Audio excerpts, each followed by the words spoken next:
주제에서 벗어나지 않는 작품이에요. 금강산 유람 경험과 경치에 대한 감동입니다. 금강산 유람 경험과 플러스 경치를 보면서 얼마나 아름답겠니 금강산. 그래서 금강산의 경치에 대한 감동.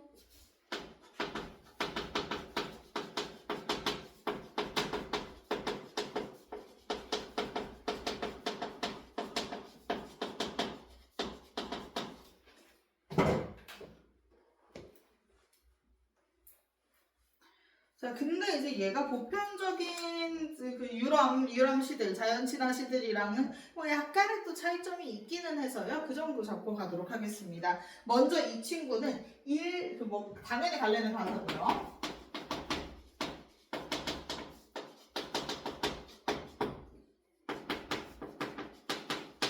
일기 형식을 취하고 있어요. 진짜 일기 같아. 오늘 날씨 맑음, 몇 월 며칠 날씨 어떻다. 그래서 그냥 전형적인 일기 형식을 차용한 그런 국문 가사입니다. 우리말로 쓰인 가사고요. 그러니까 일기 특성이라는 게 무슨 뜻이냐, 일기 형식이 무슨 뜻이냐라고 하면 아까 이야기한 것처럼 날짜 나오고요. 그 다음 날씨 나오고요. 그래서 날짜별 여정. 자, 뭐 몇 월 며칠, 나 오늘 어디 갔다, 막 이런 식으로 적혀 있고요. 그 다음에 심지어 이제 경유지 같은 애들도 지명을 다 언급을 해줘요. 구체적 지명.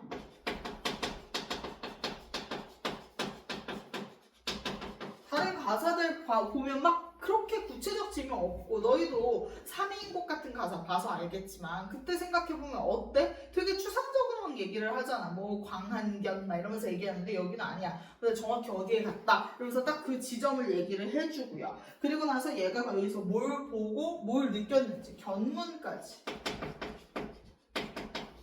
그리고 막 날씨도 다 나오고, 그래서 굉장히 다 구체적으로 서술이 되어 있어요. 내가 언제 어디서 무엇을 어떻게 느꼈는지. 자, 그러다 보니까 굉장히 좀 객관적이고 사실적인 특성을 갖고 있습니다. 객관적이고 사실적이야. 가사들 보면 막 어쨌든 본인의 이야기를 하다 보니까 주관적이고 막 이렇게 될 수 있는데, 그냥 단순히 일기처럼 내가 오늘 뭘 봤고 뭘 느꼈고 이걸 전달해주고 있어서 어때? 객관적이고 사실적이더라.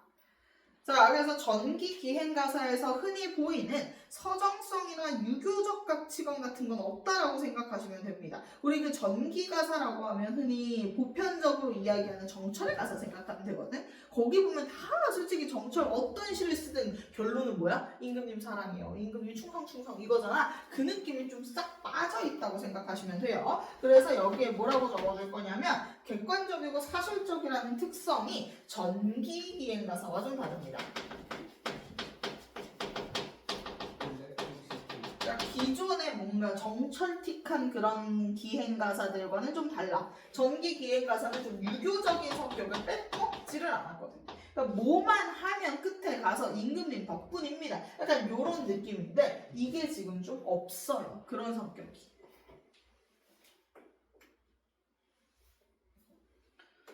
그래서 얘는 거의 뭐보다? 유교보다 뭘 더 중시해서 쓴 거야? 자신의 개인적 경험을 중시한 거야. 유교적 특성이나 서정적 특성보다 요거보다 뭘 더 강조한 거야? 얘는 그 여행 중에 내가 뭘 느꼈는지 자신이 직접 경험한 여행 경험에 포커스를 해준 거야.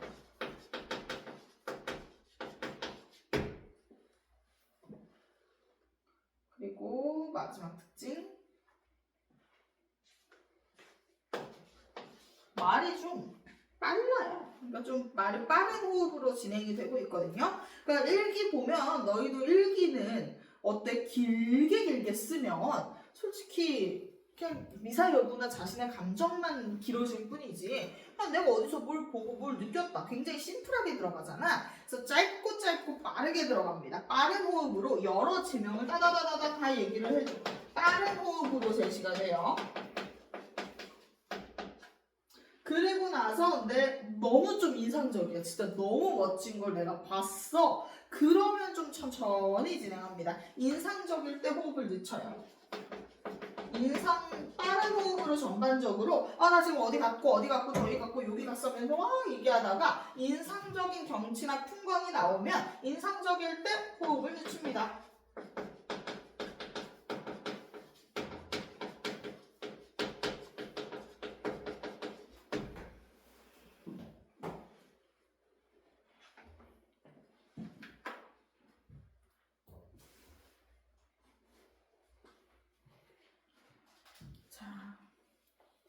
그럼 내용 들어가 보도록 합시다.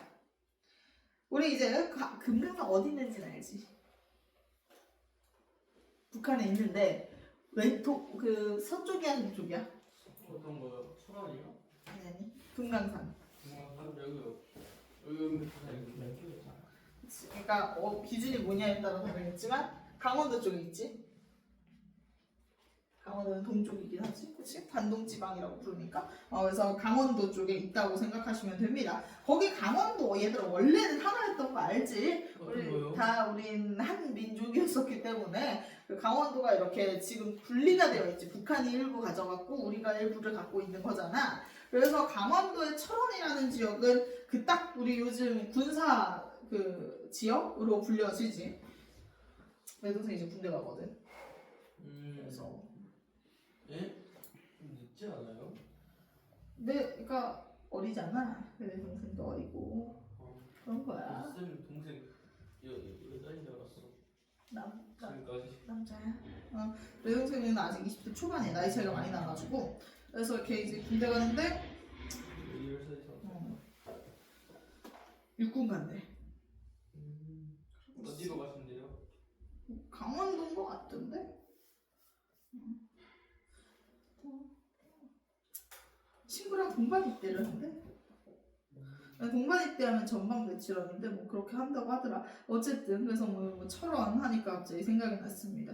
그래서 철원은 그쪽입니다. 딱 우리나라에도 있는 지역인데요. 철원부터 일이 오면서 일이라고 하면 이제 금강산 쪽이라고 생각하시면 됩니다. 철원부터 시작해서 이쪽으로 오면서 이따금 살펴봤더니 산수는 첩첩하고 인간은 드문데 그냥 얘가 진짜 본거 쓰는 거야. 철원부터 왔다. 자 여기 뭐야? 나 지명 쓰는 거야. 나 철원 찍고 그 다음 여기 왔고 이러면서 자신이 어디 찍고 있는지 얘기를 해주고 있습니다. 하나씩 근데 얘들아 지역명은 좀 정리를 하면서 가보도록 합시다. 자 철원 찍었어. 우리가 내신이기 때문에 사실 읽으면 알 수는 있으나 그래도 철원에서 별 얘기 없습니다. 그냥 철원에서 여기로 왔다. 자 그럼 여기가 어디냐라고 했을 때는 지금은 산수가 첩첩하고 인가가 드문 곳이잖아. 그래서 두매산골 정도로 적을게요. 이곳이 지금 두매산골인 거지. 강원도 진짜 어느 시골의 두매산골에 지금 잠시 와 있는 상태입니다. 그래서 이리 오면서 이따금 살펴봤더니 그럼 이 두매산골은 어땠냐? 산수는 첩첩하고 첩첩산중이고요.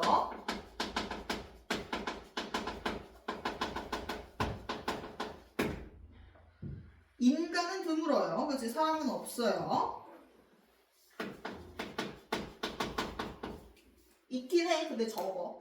그 다음 자갈밭이 단단해서 자갈밭이 단단하다는 특성이 있대. 그래서 쌍겨리로 밭을 갈아야 된다고 해요. 쌍겨리라고 하면은 그냥 뭐가 되는 거야? 그냥 이렇게 농기구 중에 하나인데 자갈밭에서 사용하는 농기구가 따로 있습니다. 그래서 이 동네는 자갈밭 때문에 쌍겨리로 밭을 가는구나 라는 뭘 알려줘? 자, 자갈밭에다가 써줍시다. 지역적 특성.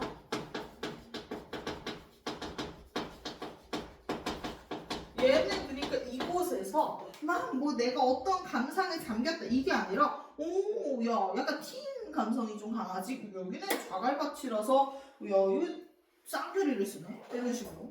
그 다음에 또 주막에 기름이 없어서 관솔로 불을 밝혔는데 자 그러면서 여기서는 지금 주막에 기름이 없어서 솔방울로 불을 밝히는구나. 그 다음 방구석에 흙을 발라 굴뚝처럼 만들고서 아래에다가 아궁이 내고 불을 빼앗듯 하는구나. 자, 그럼 여기에서는 지금 뭘 얘기하고 있어? 얘네는 농사는 이렇게 짓고 집은 이런 식으로 살고 있구나. 여기는 그냥 뭐야? 방구석 흙을 바르는 거, 아궁이에 불을 내는 거. 이건 굳이 쓰지는 않을게요. 자, 지형적 특성 얘기하더니 뭐에 대해서 이야기를 했어? 농민 생활, 농사 짓는 모습을 얘기하고,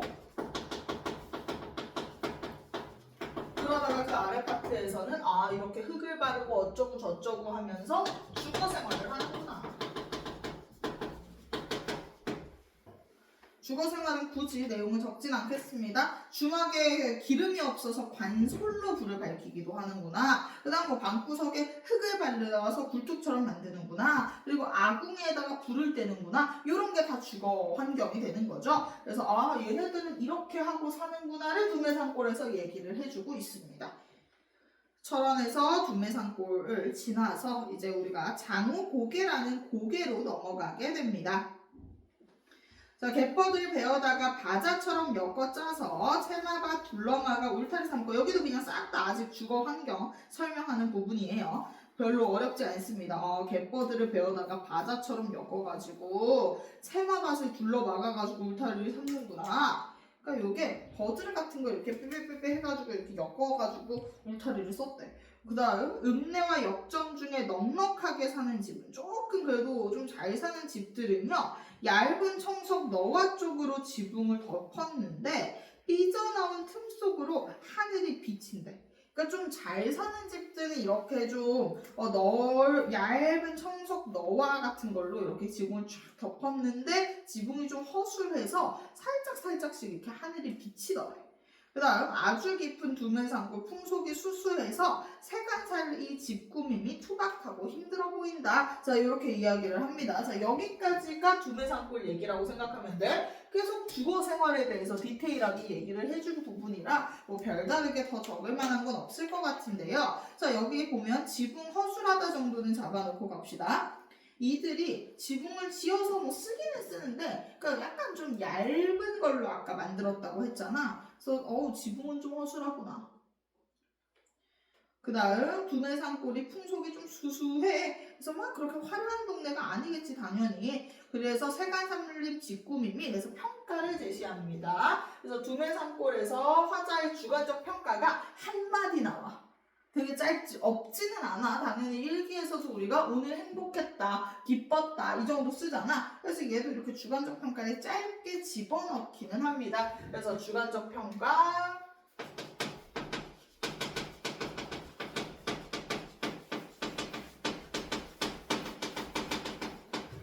이게 뭐야?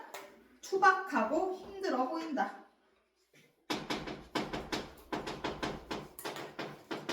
그래서 당연히 두뇌산골에 살고 있으면 어쨌든 상대적으로 당연히 좀 가난한 사람들이 많을 거고, 물론 그들은 가난하다고 생각도 안 하고 그냥 살겠지만 가난했겠지. 그래서 두뇌산골의 그런 가난한 환경에 대한 평가라고 생각하면 되겠습니다. 이들은 어쨌든 두뇌산골 시골에 살면, 우리도 뭐 시골 유지들, 아무리 시골에서 돈 많은 사람들의 집에 가봐도 우리가 보기에는 와, 어떻게 이렇게 뭐 이런 식으로 생각을 할 수 있잖아. 뭐 요즘은 별장 짓고 막 이러지만 옛날 시골집 생각해보면 그 당시에 아무리 부자였어도 집들 보면 좀 허술해 보이잖아. 이제 그 모습을 얘기해주고 있는 겁니다. 그래서 두뇌산골에서 만났던 그런 집들, 만났던 그런 주막들, 어떻게 살아가는지를 얘기해 준 거예요. 자, 그 다음 초사일 저녁 때 먹구름이 끼기에, 자, 일제히 출발해서 장우고개 넘어갈 때 세 번째 장소 나옵니다. 장우고개.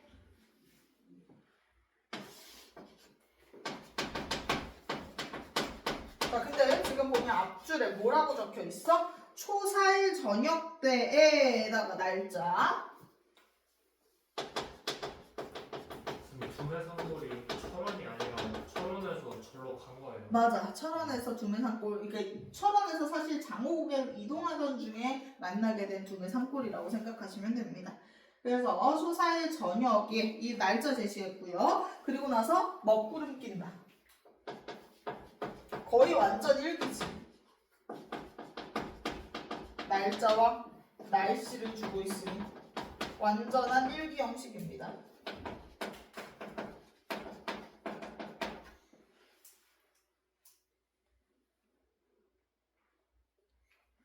자, 그래서 일찍 다 같이 출발해서 장호고개를 넘어갔대요. 그래서 일정을 제시해주고 있습니다. 장호고개 넘어갈 때 길은 굽이지고 돌사다리가 좀 험해했고 언덕은 가팔랐고 보니 비탈이라는데 그래서 이렇게 넘어가는데 언덕이 굉장히 좀 가팔랐다라고 합니다.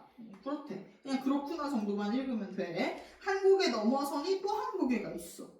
근데 그 가운데에 내가 있고요. 수십여 칸의 다리를 놓았는데 이쪽은 김성, 저편은 회양이래. 그래서 요거 그냥 간단하게 그림 그려주면서 정리하도록 하겠습니다. 일단 길은 막 구비구빗인데 근데 장호 고개라고 하니까 이제 넘어가는 고개들이 되겠지. 그래서 언덕으로 그려보도록 하겠습니다. 뭐 약간 이렇게 고개와 고개 뭐 이런 식으로 이렇게 있는데 굉장히 좀 가파르고 구비구비 길들은 좀 다 이렇게 미안해 내가 그리고 이렇게 썩자 이러진 않아서 길들은 좀 구비구비지고 있고요. 그리고 굉장히 좀 산이 가파른 지형을 갖고 있다고 합니다. 돌사다리 같은 게 있기는 한데 그것도 굉장히 험하대. 그래서 그 언덕이 가팔라서 보니비탈 이름 자체가 보니비탈인 게 언덕이 가팔라서래. 근데 한 고개 넘었더니 또 한 고개가 있었어. 근데 그 가운데는 큰 뭐가 있어?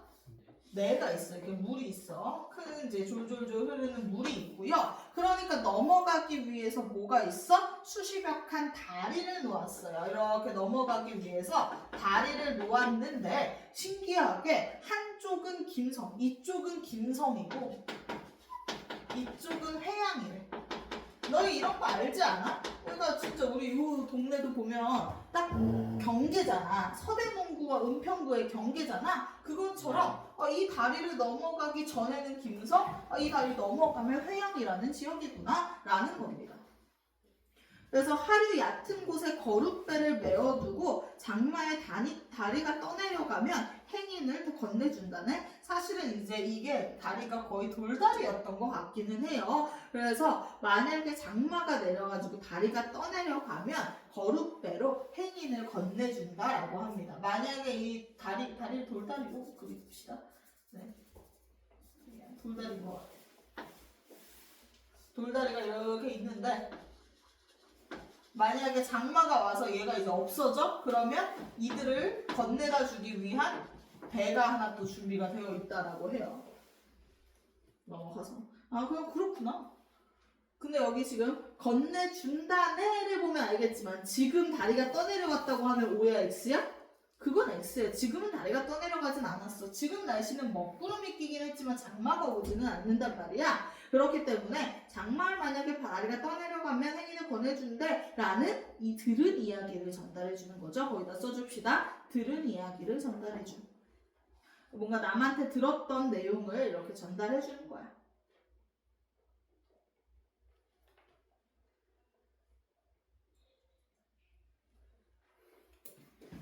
요게 이제 장호고개라는 곳에 대한 이야기가 되겠고요. 자, 그럼 중량 이후부터는 거의 본격적으로 금강산에 대한 이야기라고 생각하시면 됩니다. 처음으로는 얘가 금강산의 폭포에 가게 돼요.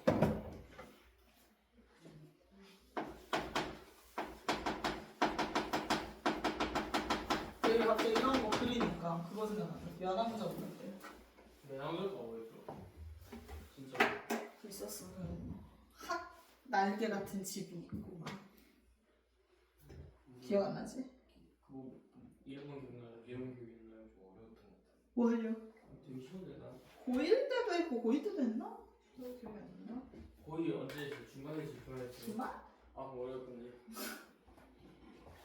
자, 갑시다. 큰 폭포 맞은편에 바위에 늘어앉아 3,000척 떨어지는 물을 건너다 바라보니 석벽 100여 길이 병풍처럼 둘러있고, 자, 이게 싹 다 지금 폭포의 아름다운 모습들인데 허리가 꺾인 곳이 물길이 되었다 이렇게 이야기를 합니다. 자, 우리가 폭포가 있으려면 대체로 이제 산들이 있고 그 사이에 이렇게 폭포가 우수수수수 떨어지는 모양이 있을 거야. 큰 폭포가 있고 그 맞은편에 바위에 얘가 앉아서 물을 건너다가 보고 있는 상태야. 자, 어떤 상태냐? 폭포가 이렇게 있었는데 대체로 폭포도 얘들아 이렇게 뭐 이렇게 산이나 이런 애들 사이에 여기서 폭포가 우수수 떨어질 거 아니야. 요 폭포를 얘는 건너편 폭포의 맞은편에 바위가 있었고 바위에 앉아서 지금 그 폭포를 보고 있는 겁니다.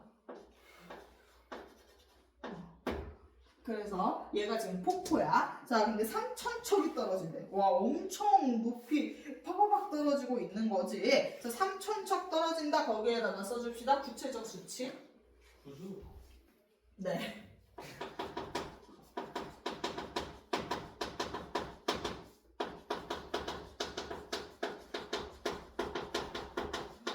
그래서 이렇게 엄청 구체적 수치를 주면서 뭐를 부각해 주는 거야? 폭포의 아름다움을 부각하지.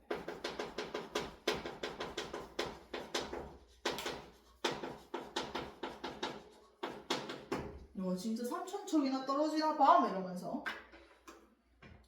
그래서 그걸 건너다 보니 석벽 100여 길, 100여 길도 역시나 구체적 수치입니다. 100여 길이 병풍처럼 둘러있고, 자, 지금 금강산 폭포들을 봤더니 이제 근처에 당연히 얘들아 금강산이면 다 뭐가 있겠어? 뭐 돌바위나 아니면은 뭐 다양한 이런 멋있는 그런 봉우리들이 있겠지? 요런 게 마치 뭐 같다라는 거야? 병풍 같다라고 비유해서 표현을 하고 있습니다. 석벽을 뭐에 비유해서 표현해? 병풍에 비유해서 표현해.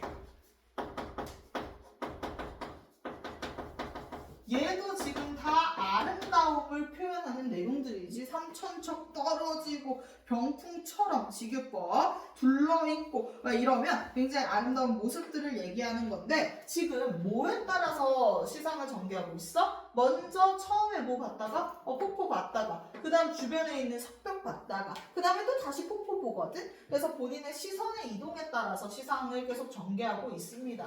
그래서 시선에 따른 시상 전개.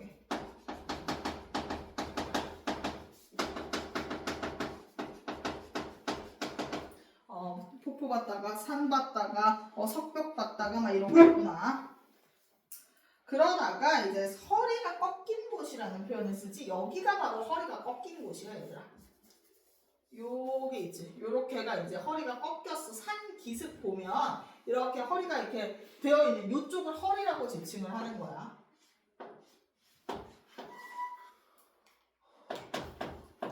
근데 얘들아 여기서 표현법 뭘까? 허리래. 갑자기 산에 허리가 있대. 원래 산에 허리가 있어? 없지. 그럼 이거 무슨 법? 의인법.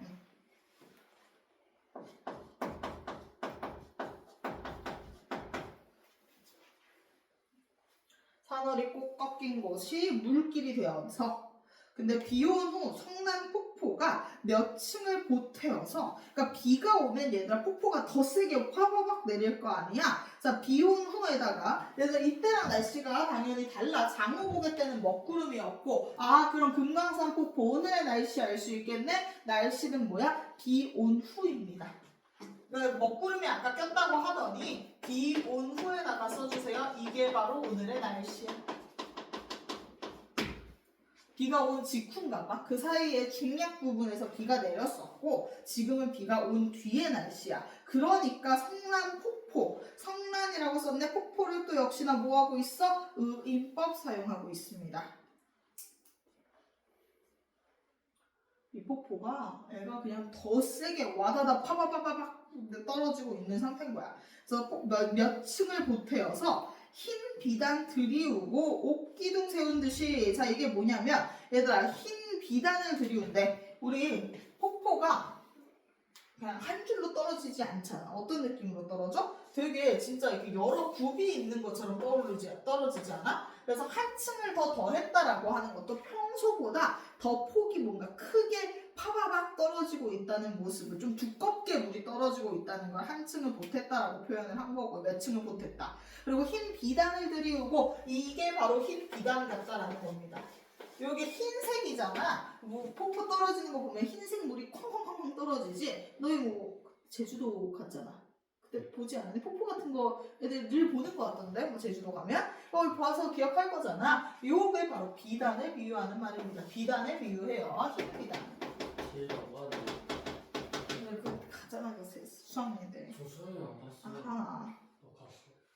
응? 너 갔어? 왜 갔어? 왜 갔어? 어저? 뭐야? 네. 흰 비단 드리고 옥기둥을 세우는 듯이 얘들아 옥기둥도 마찬가지야. 얘네들이 생각보다 두껍게 떨어져. 그래서 마치 기둥 같거든. 지금은 뭐 난 측면으로 그렸지만 이게 이렇게 딱 두껍게 딱 있는 게 또 옥기둥 같아.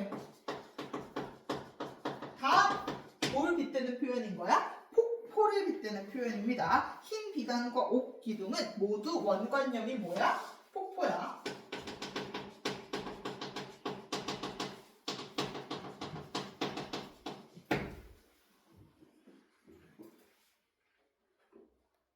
이제 멋있는 모습인 거겠지. 은하수 한 구비가 공중에 드리워져. 역시나 은하수도 마찬가지입니다. 얘가 흰색이잖아. 그러다 보니까 뭐 같다라는 거야? 흰색애가 쫙 되어 있으니까 약간 밀키웨이 같더라. 은하수 한 구비가 공중에 드리워져 바위 밑 깊은 못에 담가 부어 찌를 때 얘가 팍팍 떨어질 때 안개가 피어오르면서 흰눈이 날려. 얘가 어딘가에 떨어지잖아. 이거 떨어질 때 팍팍 떨어질 때 너 이게 여기 막 허옇게 되는 거지. 약간 이거 막 뿌옇게 뭉게 생기고 이런 거 알잖아. 폭포 본 적 있으면. 자, 여기를 지금 안개가 피어오르면서 흰눈이 날린다 이렇게 표현을 하는데 얘들아 지금 계절이 설마 초사일이면 지금 정확히 언젠지는 모르겠으나 계절은 겨울이 아니야. 그치? 근데 얘는 지금 갑자기 눈이 내린대. 눈이 뭐겠어? 그치? 진짜 눈이 아니라 약간 폭포에 튀기잖아. 여기 끝부분 가면 막 이렇게 막 튀기는 거 알지? 요걸 지칭하는 말입니다. 자, 그래서 요게 요 물방울이 바로 뭐가 되는 거야? 눈이 되는 거야. 흰 눈이 원관념이 뭐야? 진짜 눈 아니야. 문제 이런 식으로 많이 냅니다. 어떤 식으로 내? 뭐 계절적 배경, 뭐 겨울 막 이러면서 겨울에 눈이 오는 모습을 통해 막 이렇게 시 많이 쓴단 말이야. 안 돼요. 그냥 폭포 물방울을 비유하는 거예요.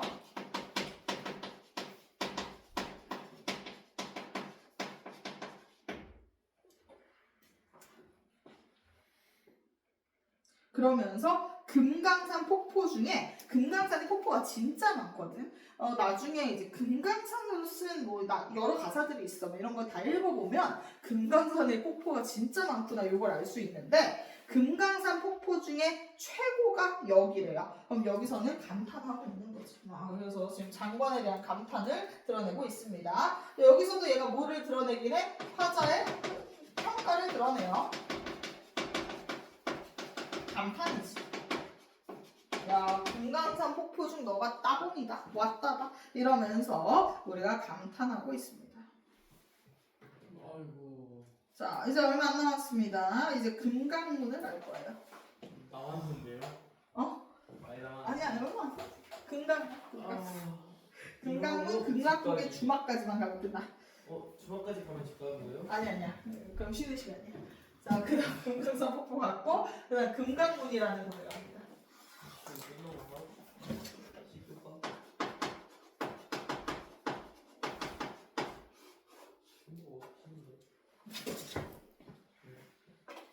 자, 금강문 한참을 구경하고 금강문에 도로 내려와서 남여라고 하면은 이제 가마야. 이렇게 되게 약간 화려해. 되게 이렇게 오픈 가마 같은 게 남여거든요. 그러니까 남여를 타고 절에 와서 점심을 딱 먹고 만물초 가는 길이 온정을 지난다기에 극락고개를 넘어가서 얘가 이제 만물초를 원래 가려고 했어. 그래서 만물초를 가려는데 온정을 지난데 만물초를 가려면 어차피 온정을 지나니까 그럼 한번 온정 쪽 갔다 갈까요? 거기서 잠시 쉬었다 갈까요? 이런 식으로 말이 됐던 거야. 그래서 금강문에서는 잠깐 뭐 하는 거야? 밥 먹었어. 금강문에서는 별거 한 거 없습니다. 밥 먹어요. 절밥 먹어.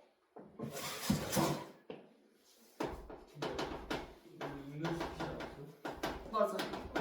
온 거 같은 기분이 들긴 해. 그랬고 그 다음에 이제 원래 얘가 가려는 곳이 만물초였거든. 만물초가 되게 아름다운 곳이래. 되게 뭔가 이렇게 묘한 기분을 주는 곳이 만물초라는 곳이래요. 이름부터가 약간 묘하잖아. 근데 어차피 거기를 가려고 했는데 그거 가는 길에 어차피 온정을 지난다길래 극락곡에 넘어가지고 온정 쪽에 있는 주막집에 가게 된 겁니다. 그래서 극락고개를 넘어서 그냥 극락고개는 아무것도 한 거 없어요. 그냥 극락고개를 넘어서 어디로 갔어? 주막집에 갔습니다.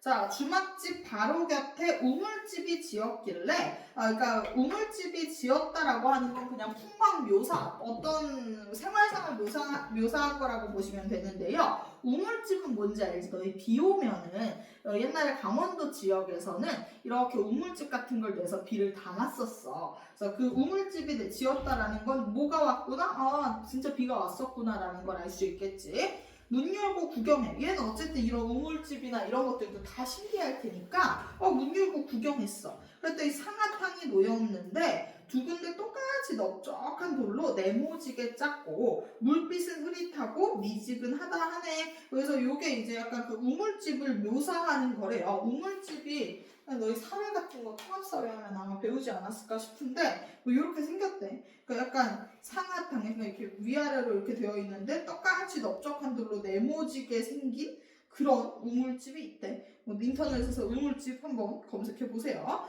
자, 그러면 아마 모양이 어떻게 생겼구나를 알 수 있을 거야. 보슬비가 계속 내려서 주막에 머물고 20일. 그래서 얘가 보슬비가 계속 내렸어. 그럼 날씨가 뭐야? 아, 비가 계속 조금씩 내리고 있구나.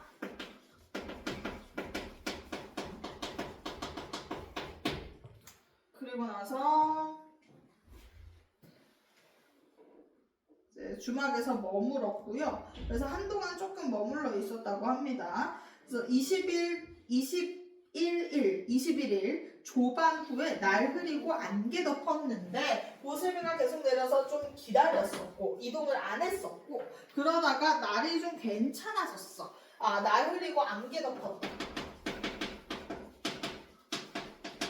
그러니까 비가 그친 상태인 거지. 날씨가 좋지는 않은데 비가 그쳤길래 그럼 이제 우리 떠나볼까? 가 된 거지. 아, 네, 접니다. 네.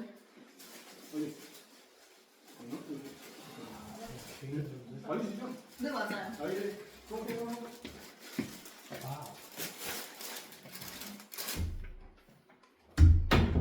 몇 교시예요?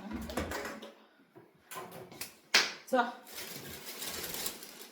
오, 팍팍. 오, 뭔 느낌인지 약간 알 것 같은 기분? 신기하다. 일단은 촬영 가는 거. 네네. 대동이랑. 네. 네.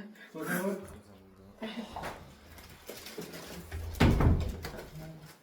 이름이 뭐였지? 무슨 팍팍. 잠깐만. 빨대도 쓰는.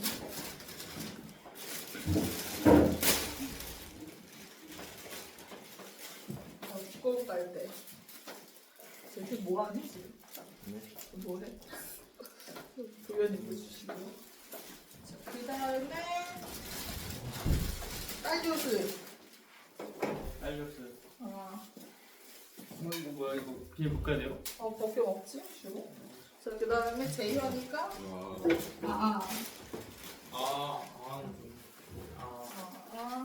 다음 이게 무슨 거야? 내 거고. 화이팅이다. 오케이. 그리고 진짜. 그리고 자, 나는 초코칩 쿠키를 먹을 것이다. 선착순 4명 초코. 오케이. 저 드려먹어요. 초코칩. 쟤는 마카다미아.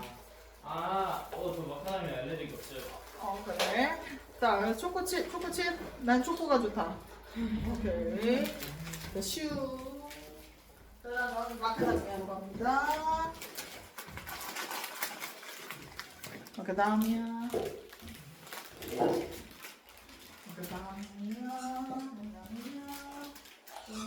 태핑 패스 어디 갔어요?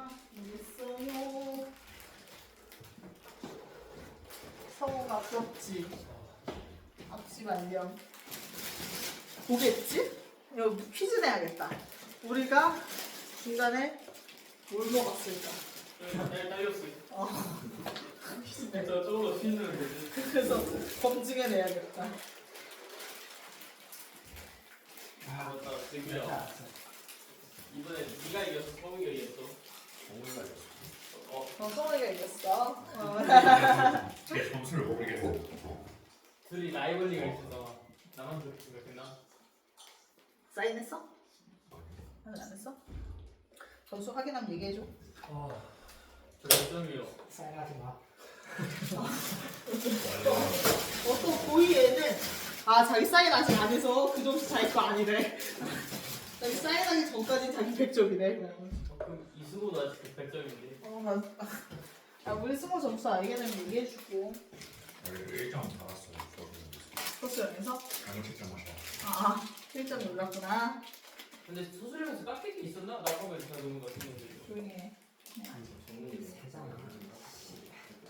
정우 제가 세? 83점 아니야? 그래? 어려웠다는데? 첫 번째 임금 배웠잖아. 형 맞았다 돼 있었는데 다시 말해줘 깎게. 아니 그거 말 안 해도 깎여. 나 2학년 때 말 안 했는데 깎였어. 근데 그거 아니야 그거 말해가지고 이거를 말해가지고 점수 깎인 데를 좀 있대. 난 말 안 했는데 깎였어.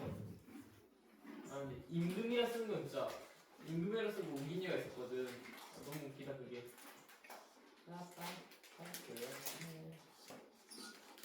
자, 근데 갑시다. 선수는 되게 참신하게 재미없게 했어.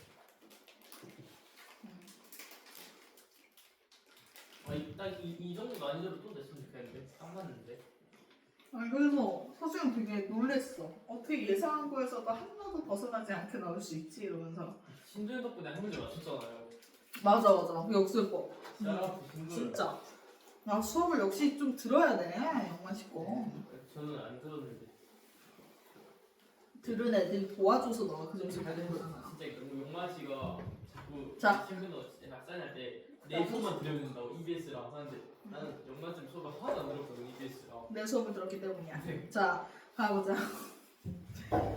그랬고 만물초 그랬더니 이제 가려고 막 했어. 그래도 날씨가 그래도 좀 괜찮아져가지고 얘가 그럼 가자라고 만물초 구경하러 이제는 가자 하고 가려고 하는데 중요한 건 만물초는 안 가. 이런 식으로 문제가 아닌 만물초를 갔다. 이렇게 나오면 틀린 선지야. 만물초를 안 가거든. 만물초를 가려고 했더니 지로슨이랑 거기에 있었던 승려분과 주막 주인이 안 가는 게 좋을 것 같은데요? 라고 만류를 해. 일단 가는 길이 되게 빡세. 만물초 가는 길이 왕복 70리야. 엄청 긴데 맑은 날에도 구름 끼면 안 보이는 게 만물초래. 그 신비한 광경이 안개가 뭐 잘 끼고 구름이 끼면 안 보인대. 근데 비 오는 날 지금 부슬비 꼈고 날 흐리고 안개 꼈으면 100% 안 보이잖아. 그리고 비 오는 날 지척 분간을 못하니 미끄러워. 심지어 비가 온 지 얼마 안 됐어. 그러면 돌들이 다 미끄러워. 미끄러운 돌사다리 1010만 고 올라가서 엄청 올라가는 길도 어려울 거야. 근데 더더욱 구름이 껴있을 거기 때문에 볼 수 있어 없어 풍경을 못 봐. 그래서 말립니다. 자, 요게 이제 주인의 말이 되는 거죠. 여기까지가 주인의 만류하는 말이고요. 만물초를 안 가게 됩니다. 주막 주인의 만류로.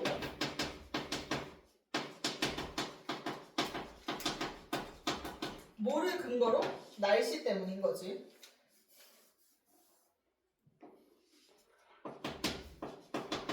날씨 때문에 주막 주인이 만류해. 안 가는 게 낫다. 이렇게 만류를 했고 이걸 수용해서 뭐가 바뀌어? 여행 계획이 바뀝니다.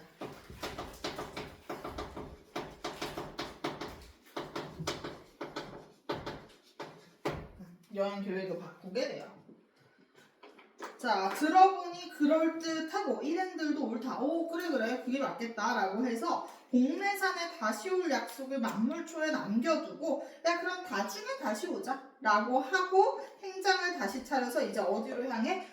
총석정이라는 곳이 있거든, 금강산에. 그래서 총석이라는 곳을 향해. 아직 도착은 안 했고요. 향하고 있어. 그래서 금강 내외산, 금강의 산들이 엄청 많잖아. 그래서 그 중에 내외산을 이곳에서 작별하니 12,000 봉우리가 눈앞에 뚜렷하다. 그래서 금강산 봉우리가 쫙 깔려있다라고 이야기를 합니다. 그래서 얘는 이제는 어디로 가기로 했어? 원래 여행 계획, 기존에는 어디에 가려다가 만물초에 가려다가 어디로 바뀌어?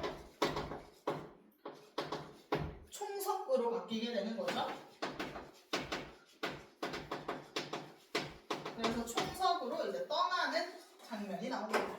이게 바로 이 동류가의 내용이에요. 크게 어려운 내용은 없으나 어떻게 바꿔서 낼 가능성이 있어? 뭐 예를 들어 주막집에서 경험한 거 극락고가에서 경험했다고 뻥치거나 이렇게 장소들을 바꿔가지고 출제할 가능성이 있으니 그것만 좀 잘 주의해 주시면 되겠습니다. 네, 여기까지고요. 우리 잠시 쉬었다가 아니라 문제 풀고 쉬었다가 아니요. 네, 그 다음 소설 나가보도록 할게요. 문제 풀어볼게요.